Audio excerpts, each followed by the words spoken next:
शुरू करो, डालो बुनियाद, घर महल नजर आएगा। वंडर लाइए, वंडर अपनाइए, फर्क नजर आएगा। वंडर सीमेंट, फर्क नजर आएगा। नमस्कार, मैं हूं रविंद्र जैन और आप देखना शुरू कर चुके हैं सबकी खबर। मध्य प्रदेश के नेशनल पार्क बांधवगढ़ में जिस तरह 10 हाथियों की मौत हुई है और सरकार हाथ पर हाथ धरे बैठी रही। हाथियों के दूसरे झुंड ने बदले की कार्रवाई की और 2 लोगों को मार दिया, एक को घायल किया। उसके बाद ऐसा लगा कि सरकार एकदम से नींद से जगी है। सरकार में मीटिंगें शुरू हो गई, यहाँ से अधिकारियों की टीम भेज दी गई और वहाँ पर जो कुछ हुआ है ये इतना दुर्भाग्यपूर्ण हुआ है कि क्या वाकई हाथियों को लेकर कोई नीति है। मध्य प्रदेश में इतना बड़ा जंगली महकमा है, मध्य प्रदेश के पास करोड़ों रुपए का बजट है, लेकिन इसके बाद भी जो जंगली जानवर हैं उनकी देखरेख के लिए उनको उनका व्यवस्थापन के लिए सरकार के पास क्या वाकई कोई नीति है। अब जबकि हाथी मारे जा चुके हैं, 10 हाथी मारे जा चुके हैं, क्यों मरे हैं, कैसे मरे हैं, इसे लेकर सरकार आज भी कंफ्यूजन में है। सरकार ने इस पूरी चीज़ों को कैसे डील किया है, इन तमाम सारे मुद्दों पे आज हम बात करेंगे देश के मध्य प्रदेश के वरिष्ठ पत्रकार अरुण दीक्षित जी से। मैं आपको बताऊं कि अरुण दीक्षित जी लंबे समय से मेरे चैनल पर नहीं थे, तो तमाम सारे लोग मुझे फ़ोन कर रहे थे, मैसेज कर रहे थे, लेकिन आज एक सुखद प्रसंग ये भी है कि अरुण दीक्षित जी का आज जन्मदिन है और आज पुनः अरुण दीक्षित जी सबकी खबर पर आपको नजर आने वाले हैं। हम अरुण दीक्षित जी से पूछते हैं कि हाथियों को लेकर जिस तरह की नीति अपनाई गई, अब टास्क फोर्स बना दिया गया है, आपने 2 अधिकारियों को सस्पेंड कर दिया, एक भारतीय वन सेवा के अधिकारी और एक एसडीओ फॉरेस्ट, उनको सस्पेंड कर दिया है। तो जिस तरह से हाथियों को लेकर सरकार की अभी तक बिखरी हुई नीति रही है, हम समझते हैं कि आखिर सरकार से ये लापरवाही कैसे हुई। अरुण जी, आपका बहुत बहुत स्वागत है। सबसे पहले मैं अपने तमाम दर्शकों की ओर से आपको आपके जन्मदिन पर बहुत बहुत शुभकामनाएं। दीपावली का त्यौहार मनाते ही आपका जन्मदिन आया है। धन्यवाद आप सबको और सभी दर्शकों को भी हार्दिक आभार। दरअसल क्या है, जो आपने कहा, मैं व्यस्त रहा इसलिए नहीं आ पाया। जो मुद्दा आपने उठाया, मेरा ये कहना है कि मध्य प्रदेश में वन और वन्य प्राणी सभी खतरे में हैं। आप देखिए, हाथियों वाला मुद्दा जो है, इससे पहले लगातार जंगल कट रहे थे। सिरौंज, अशोकनगर, ये विदिशा में पिछले साल आप याद करिए, 2 साल पहले तो वहाँ गोली चली थी और जंगल चोरों, जंगल काटने वालों के साथ सरकार खड़ी हो गई। शिवराज सिंह जब मुख्यमंत्री थे तो उनके इलाके में जंगल साफ हुए हैं।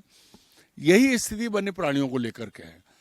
वन्य प्राणियों को लेकर कोई गंभीर नहीं है। अगर गंभीरता होती तो बहुत सारे काम अटके पड़े हैं।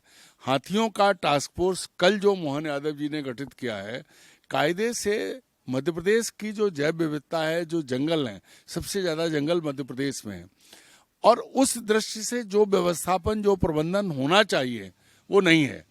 मैं पहले कहूं कि मध्य प्रदेश में जो आईएफएस काडर है, वो सिर्फ अपने व्यवस्थापन, अपनी कुर्सी, अपनी व्यवस्था में उसी में लगा हुआ है। पिछले 30 साल से मैं देख रहा हूं कोई उल्लेखनीय काम, जितनी स्थिति है, देखिए चीते आए थे और कितने चीते मरे और क्या क्या गड़बड़ियां हुई हैं। अगर चीते की स्थिति पर मोहन यादव जी एक टास्क फोर्स गठित कर दें और वो परिस्थितियां सामने आ जाएं कि प्रधानमंत्री नरेंद्र मोदी ने चीते छोड़े थे और फिर उन चीतों की क्या स्थिति बनी, आज क्या दुर्गति हुई उनकी, कितने मरे, और आज भी वो परिस्थितियां हैं कि चीते सुरक्षित नहीं है। तो सबसे बड़ी बात यह कि गंभीरता से कोई नहीं ले रहा है। आपने कहा कि 4 दिन लगे, मैं कहता हूं 4 दिन बाद चेत तो गए। इसलिए चेत गए कि हाथी ने अपना बदला खुद लिया। 2 लोग मारे गए, एक मरणासन्न है, और हाथी कभी ना भूलता है ना छोड़ता है। अब हाथी भोपाल आके तो वन अधिकारियों के घरों पे हमला नहीं कर सकते, वो जहां कर सकते थे किया, तो मरे भी हाथी और आम आदमी। दूसरी बड़ी चीज ये है कि इतने दिन बाद भी ये स्पष्ट नहीं है कि मरे कैसे। सही बात है, मुख्यमंत्री जी ने जो कल कहा, कोदों खा के हाथी नहीं मर सकता। पोस्टमार्टम रिपोर्ट में जो चीज आई है कि फंगस आ गया इतनी जल्दी, और ऐसे हाथी जैसा, कहते हैं ना, हाथी का शरीर कोदों के फंगस से नहीं है। जरूर कोई बड़ा खेल है, बड़ा षड्यंत्र है। कौन इसके पीछे है, क्या है? टास्क फोर्स बनाने के बजाय उच्च स्तरीय जांच तत्काल घोषित करते और उसमें आईपीएस अधिकारियों को लगाते, आईएफएस अधिकारियों को नहीं। वो ये पता करें, भाई आपके यहाँ एक से एक बढ़िया अफसर हैं जो सीबीआई में काम करके आए हैं, जो केंद्रीय एजेंसियों में काम करके आए हैं, उन 2 अफसरों को भेजिए और पता करवाइए कि हाथियों को मारा किसने है। प्राकृतिक मौत नहीं है, सामान्य मौत नहीं है, किसानों ने नहीं मारा है। हाथियों को किसने मारा है इस बात की जानकारी सरकार को और जनता को होनी चाहिए, और ये तभी होगी जब मुख्यमंत्री स्पेशल टास्क फोर्स की बजाय स्पेशल इन्वेस्टिगेशन ग्रुप SIT करेंगे, गठित करेंगे, तब बात आगे बढ़ेगी। सबसे बड़ी चीज ये है कि मध्य प्रदेश जहां वन्य प्राणी चारों तरफ, भोपाल में शेर घूमता है, इससे बड़ी बात क्या हो सकती है? कितनी बड़ी बड़ी बातें हमने और आपने भोपाल के आसपास शेरों के व्यवस्थापन को लेकर सुनी है, लेकिन शिवराज सिंह चौहान ने पूरे 17-18 साल रातापानी अभयारण्य को नहीं बनने दिया, नोटिफाई नहीं होने दिया, क्योंकि उनका अपना हित था, उनके अपने वो आते थे, नहीं हुआ। अगर एक और अभयारण्य बन जाता तो क्या तकलीफ है? चारों तरफ शेर घूम रहे हैं उसमें, लेकिन नहीं हो रहा है।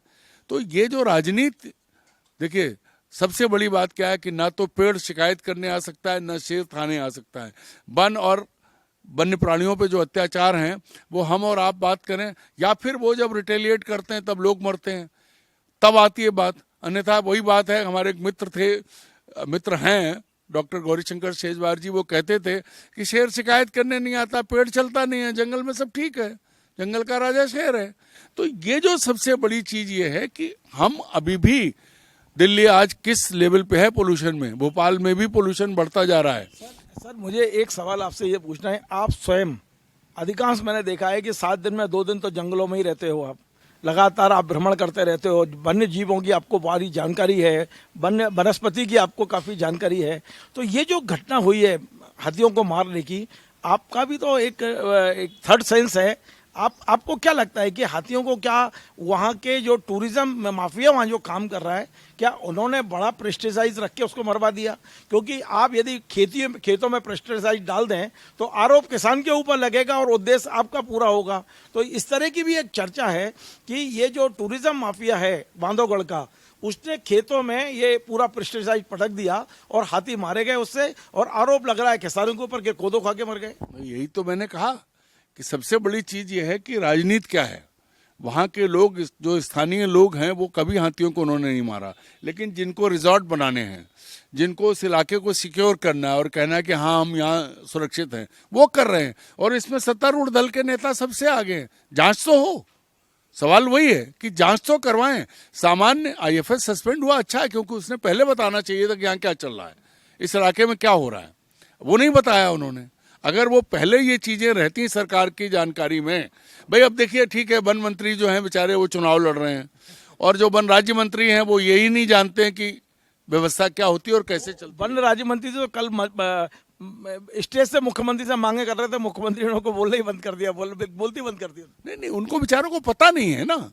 जैसे मोदी जी की सरकार में मंत्री कुछ नहीं जानते, वैसे मोहन जी की सरकार में मंत्रियों का कोई रोल नहीं है। तो इसलिए रविंद्र जी, सबसे बड़ी बात यह है कि कायदे से वन्य प्राणी विशेषज्ञ और IPS अफसरों की एक SIT बनाए। विशेषज्ञ ये देखें कि वहाँ परिस्थितियाँ क्या हैं, और IPS ये देखें कि किसने मारा है, तभी सबसे बड़ा संरक्षण हाथियों का हो सकेगा। आगे जो जिम्मेदार लोग हैं, जो हत्यारे हैं, उनको जब सजा मिल जाएगी और उस पूरे इलाके का बैलेंस बनेगा, संतुलन बनाना जरूरी है, क्योंकि वो काबिज होते जा रहे हैं। हर जगह जंगली प्राणी जो हैं घुस रहे हैं बस्तियों में। वो क्यों घुस रहे हैं? क्योंकि उनके इलाके में आप घुस रहे हैं। अरुण जी, कल सरकार ने 2 अधिकारियों को सस्पेंड किया है, एक फील्ड डायरेक्टर को जो IFS ऑफिसर है, और एक SDO को।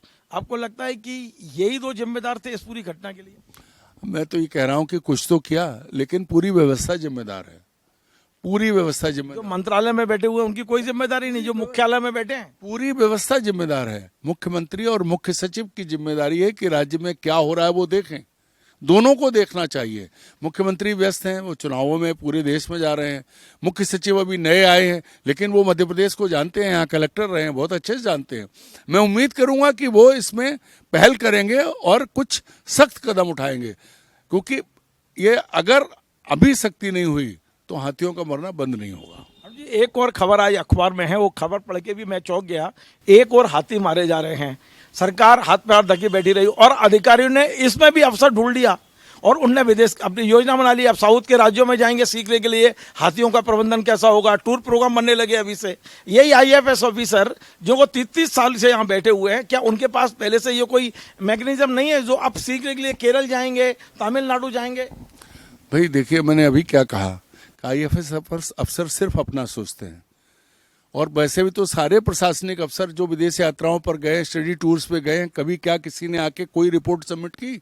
30 पिछले सालों का रिकॉर्ड पूछ लीजिए किसी दिन सरकार से कि कितने IAS अफसरों ने विदेश के दौरे किए, अध्ययन दौरे किए, और लौट के आकर उन्होंने क्या कोई रिपोर्ट सबमिट की, या फिर जो अफसर जिस विभाग में ट्रेनिंग करके आया उसको उसमें नौकरी मिली? क्योंकि जाते हैं ट्रेनिंग करने, लौट के आगे दूसरे विभाग में भेज दिए जाते हैं। IAFS अफसरों का जो खेल है वो ये है कि उनको घूमना है, जंगल में तो घूमते नहीं है, जंगल को तो ये देखते नहीं है। जंगल कट रहा है, जंगल साफ हो गया, कभी कैमरा लेके चलिए, मैं आपको दिखाता हूँ भोपाल के आसपास, चाहे शिवराज का इलाका हो, चाहे दूसरे नेताओं का इलाका हो, जंगल साफ है चारों तरफ, 50 किलोमीटर के दायरे में देख लीजिए, साफ है। न जंगल की चिंता है, न जंगली जानवरों की चिंता है, सबको अपनी चिंता है। इसीलिए जब पिछले मंत्री थे, वन मंत्री, वो कूदे थे, वो तो उनका तो रिकॉर्ड था, झाबुआ के थानों से लेके सब जगह का रिकॉर्ड था।